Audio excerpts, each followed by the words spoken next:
All right, here we go. This is it. The end. The end of the Purge. Purge Part 3. The Purge finale, I guess.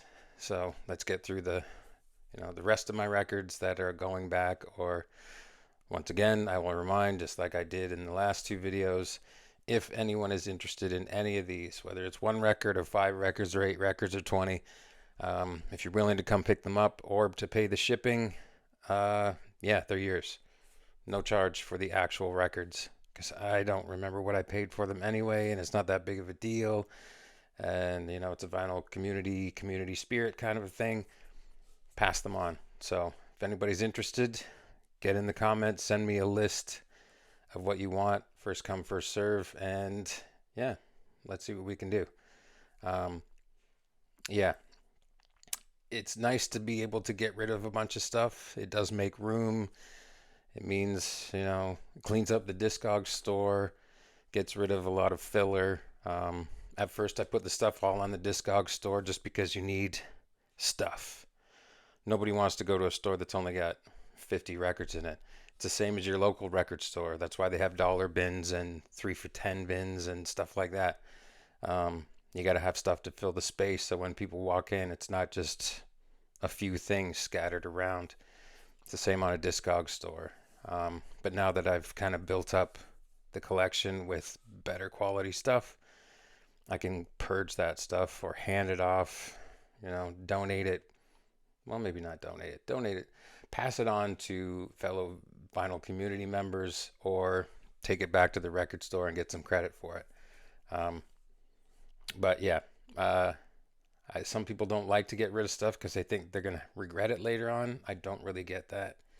I'm not giving away super rare gems or anything. These are pretty common records for the most part. So if I ever really got to a point where I thought, oh, I wish I hadn't gotten rid of that, I could probably find another one within, a month, maybe 2 months at the most.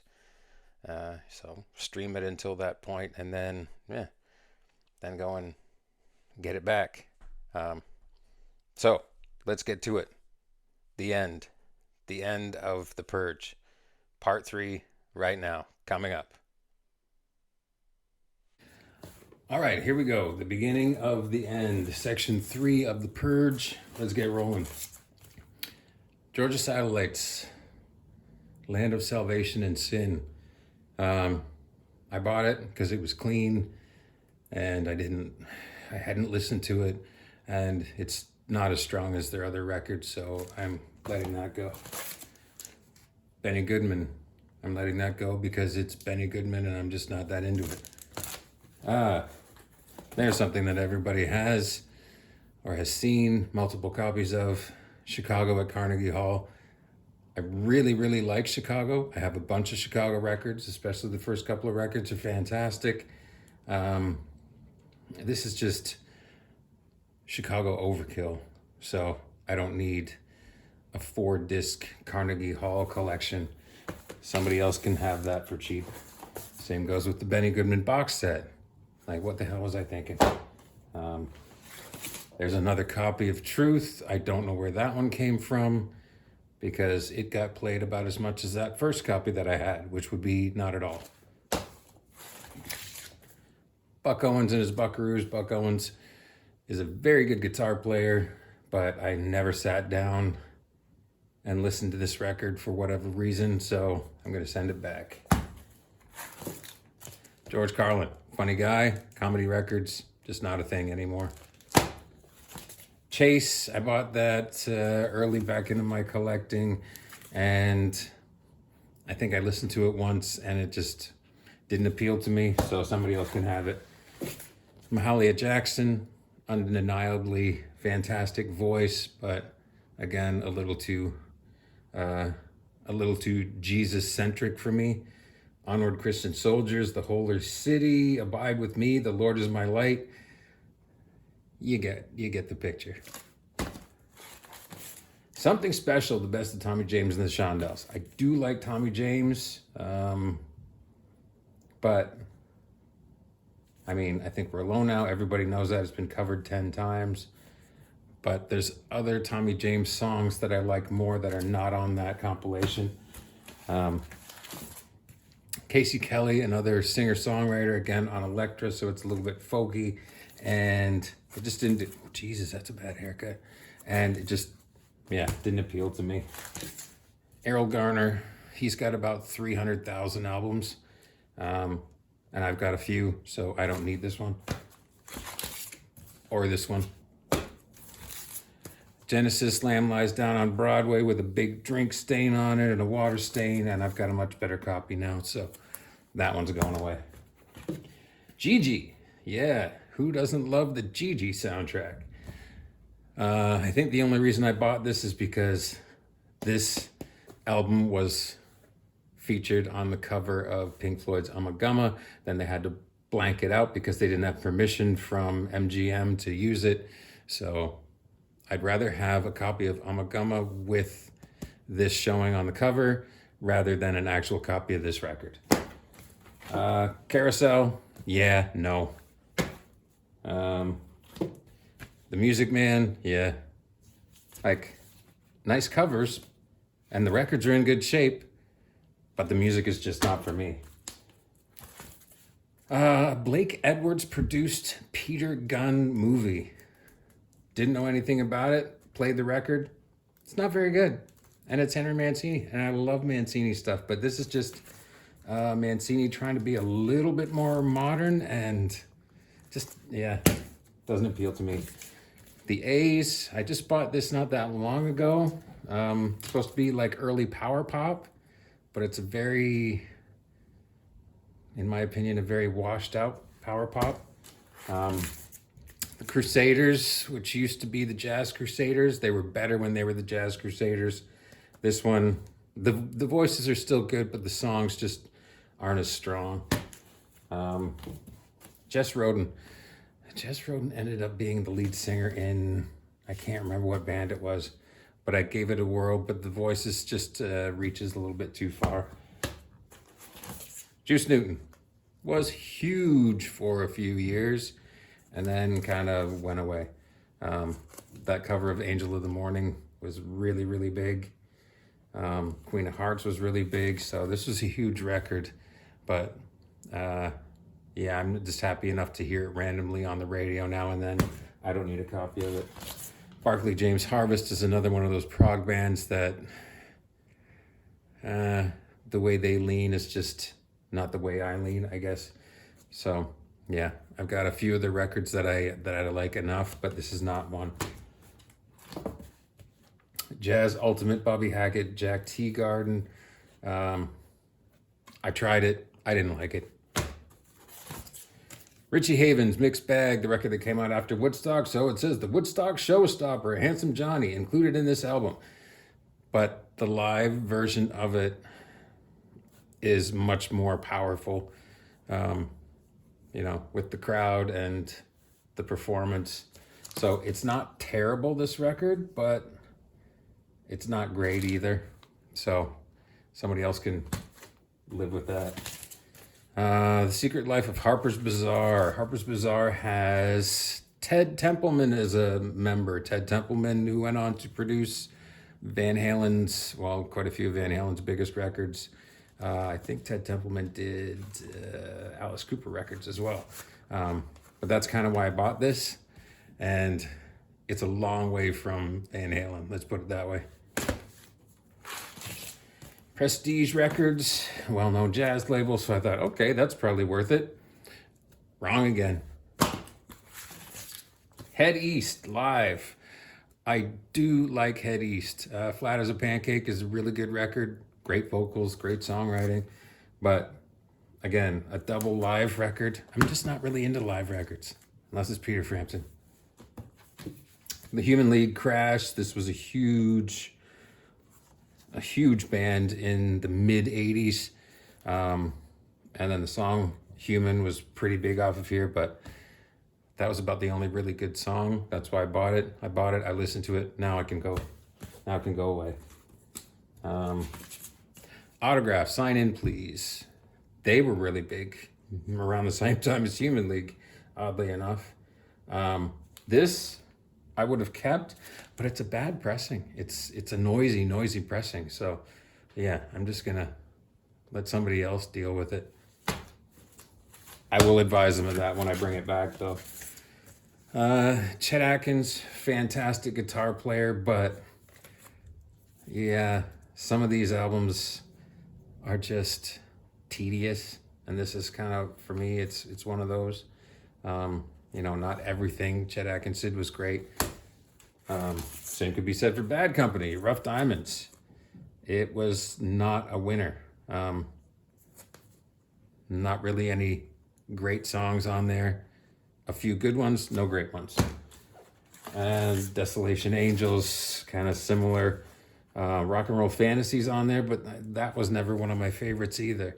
So somebody else can have that one if they're trying to finish their Bad Company collection. The band, I do love the band, but Moondog Matinee is not my favorite. It's covers. I'd rather hear them do their own stuff. More Barclay James Harvest, which is prog that I can't get into. And the My Fair Lady soundtrack. Again, not a Broadway guy. And time to move on to the final tote. Let's see what we got in this one. Probably some real winners. Sorry, probably sticking my head in front of the camera and stuff. Oh well. Traveling band, Lionel Hampton. Lionel Hampton plays the vibraphone. I do have a couple of his records, which are quite cool and quite moody, but I don't need so many. It's no secret. Stuart Hamblin. I think this is an early country. I just thought that was a cool cowboy kind of picture. Thought maybe there would be something worthwhile in there. Again, I've been wrong before, and I was wrong again. Johnny Hallyday, the French Elvis. No.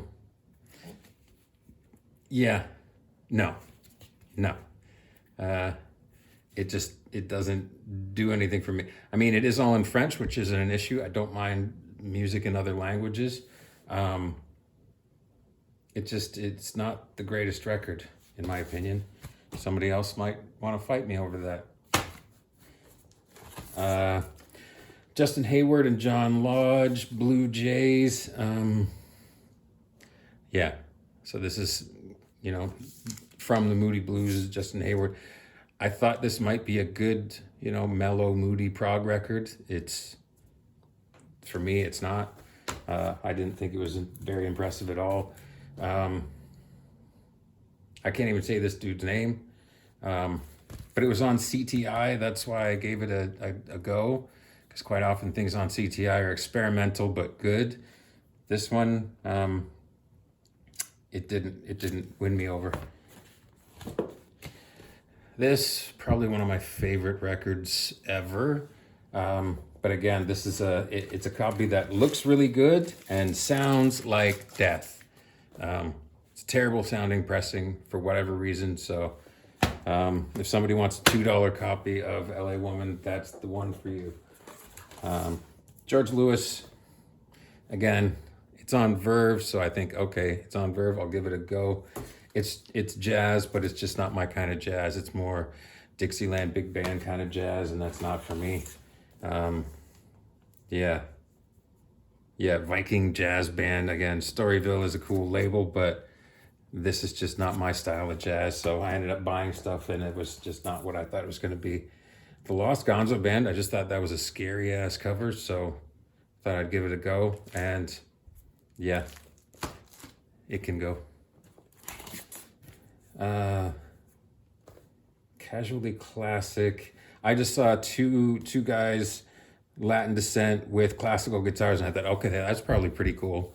And it was okay, but it wasn't what I thought it was going to be. I just thought it would be a little more flamenco, a little more spicy or lively, and it's fairly traditional. So yeah, not for me. Mark Almond, again, more prog-ish Prague Light, maybe. Same with Mark Allman 73. Max Webster, A Million Vacations, we were just talking earlier. Maybe that was in another video about Kim Mitchell, who was the leader of Max Webster. And unfortunately, Terry Watkinson, keyboard player, just passed away yesterday, which really kind of sucks. Because this record was huge. This record and the Cars' first record, there was one summer that was all you heard everywhere you went, was those two records over and over and over again. So this is a great record, but I have a much better, cleaner, newer, fresher copy. So somebody else can enjoy that one. More Tommy Dorsey for whatever reason. So bye-bye. Duke Ellington, In My Solitude. Yeah, it is very, very mellow, sad. Not the cool, kind of swingy Duke Ellington stuff that I like. So that one's gone. That one I bought because it was sealed and it was $1. Well, it stayed sealed because I found a sample of it somewhere, and yeah, no. Marianne Faithfull, Broken English. Pretty revered record from her, but it's not something that I would sit down and listen to frequently. So somebody else can get some enjoyment in life out of that. That one, I just thought that was such a cool, typical 60s cover, chanteuse kind of cover. And Go Away From My World, so dramatic. And then all the covers the photos on the back too, the process, the songwriting, the recording. But I just didn't get into the music. Yeah, this is, you might recognize that guy. You know, the gambler himself, Kenny Rogers, because this is his early band, and it's okay. Like Kenny Rogers in the first edition they had a couple of cool tunes, but this record was just not that great. But I bought it just because Kenny was there, and it's like, oh, it's Kenny Rogers in the first edition. Let's see how it is. No. That's the Firm's second album, Mean Business. Not very good. FM, Canadian Prague, kind of Prague, kind of techno. Decent band, but not a band I listen to a lot. So maybe there's somebody out there who's looking for that record. Barney Bentall, another Canadian. This is a really cool record, but unfortunately the label is off-center so much, and it's a bad pressing. Something really went wrong with this. Like the center label is off-center and splintered, and it's a very noisy pressing. So I'd like to find a nicer, cleaner copy, because this is a really good record. For whatever reason, I bought not one, but two Kingston Trio records. Like, they must have been giving them away for free, or I must have had a head injury that I wasn't aware of, because I don't know why I would have Kingston Trio records. So I don't want them anymore. Al Cooper, great on the keys, played on Like a Rolling Stone, and was Leonard Skinner's producer for the first few records. I think maybe even at least the first three. But a solo record, not so great. Earl Klug, smooth jazz guitar. I've got a few of his, so I'm gonna get rid of a couple of his. Crocus, the Headhunter, early to mid 80s metal stuff. Decent band. I like them, but I've got a couple of copies of that. So somebody will be happy to get that one. Foster Child, I'd seen it around a few times, so I thought, okay, it's cheap, I'll pick it up, and now I'll put it back. Dr. John, Hollywood Be Thy Name. Dr. John, like the record that I just picked it up actually recently. I finally found a copy of Dr. John the Night Tripper, and it's one of the coolest records ever. But this one just is not in the same vein, I don't think.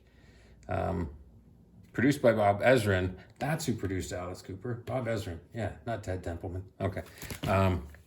But yeah, it's just not what I was hoping it would be.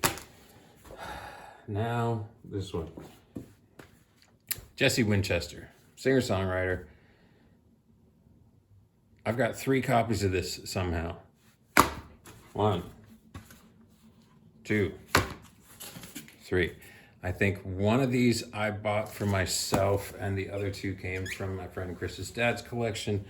The funny thing about this is, yeah, I went into my local record store, and they had a copy of this on the wall behind the counter, and they had it for $80.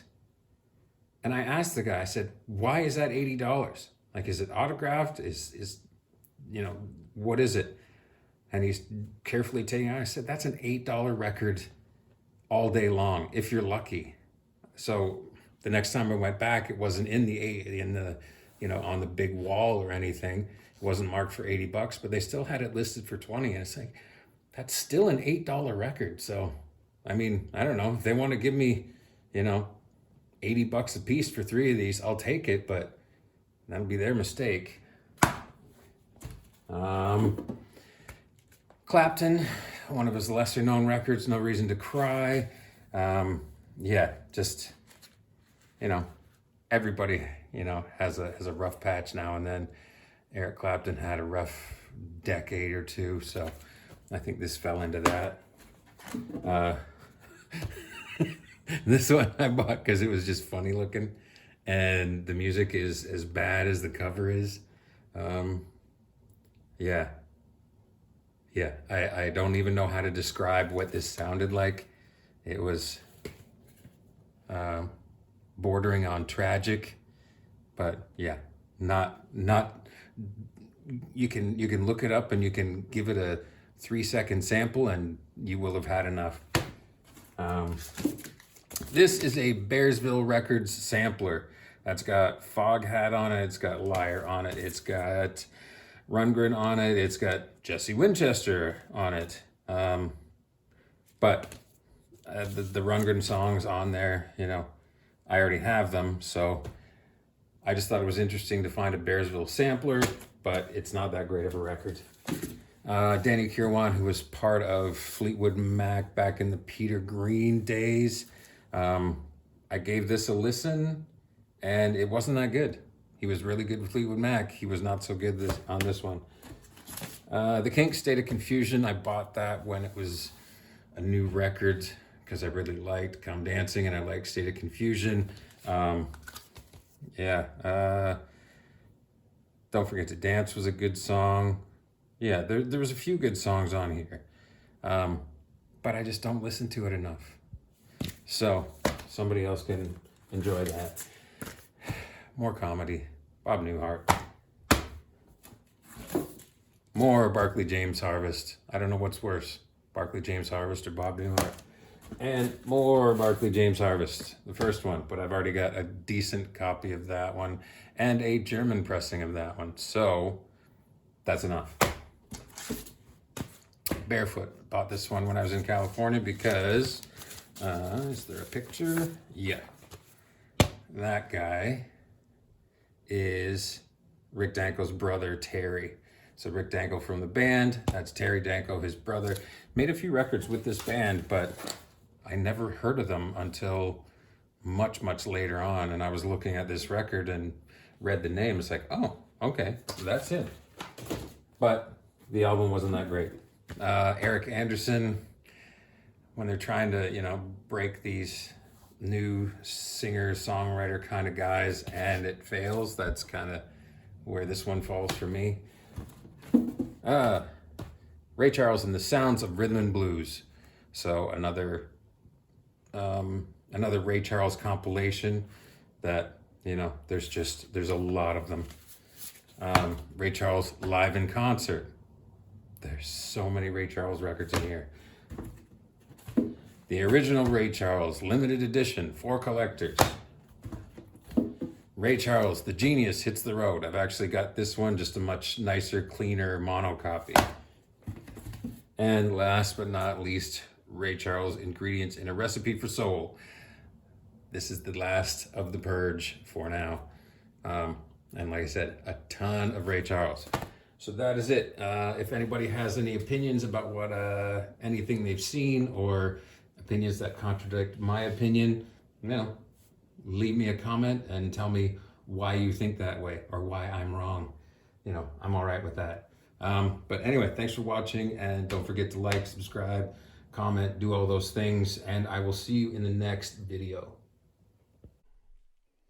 And there we go. That's the end of the purge. Everything is done. Like I said, I'm going to hold on to those records until probably the end of March, just to give people a chance if they do see the video a little bit later and see something that they like or something they want, and they can arrange a meetup or are willing to pay the shipping. Again, let me know in the comments anything you're interested in. Send me a message directly, because you're more than welcome to whatever is there. It's all just going back to the record store for credit. So if there's anything you're interested in, anything that looked kind of cool, anything that piqued your interest, let me know. And I hope it wasn't too painful to watch the Purge videos. I tried to, start moving faster with things, but sometimes there might be a record and it's like, oh, there's a little story behind this one. So I would start telling that story, and it kind of makes things run a little longer than I had planned. But it's done now, and hopefully it won't have to happen again for a long time. I'm going to try and maintain a more streamlined collection, be more selective with what I buy. Buy things more for either one of two things: either buy things I know I can sell on the Discog store, or buy things that I know I want to keep forever. But then there's always occasions where I see a really nice clean copy of a record I already have, and maybe I've already got a copy on sale on Discogs too, so I'll have to bring it home and decide, okay, which one, now I've got 3 of them, which one do I keep, which one do I sell, and which one do I trade or add a second copy onto Discogs. Sometimes those things happen. Yeah, there's a few records like that. Alice Cooper, Love It to Death, multiple copies. The Doors, Strange Days, I think I got 4 copies. The Doors debut, I think I've got 6 copies. So one of these days I'm going to go through all my doubles and narrow it down to one to keep, one to sell. The rest I will do another purge, or drastic markdowns, fire sale, whatever you want to call it. But yeah, it's good to have the purge done. It's good to have the videos for the purge done. Now to move on to other, maybe not more interesting, but just more varied topics.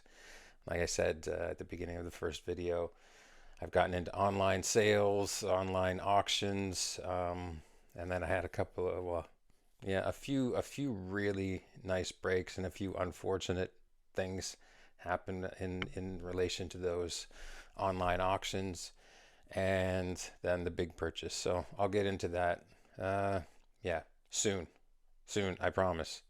I know I take too long in between these things, but consistency is the key to anything to be a success, right? So yeah, so I will try to be better at that, and until then, like, subscribe, follow, whatever you got to do, and I will see you all again soon. Bye bye.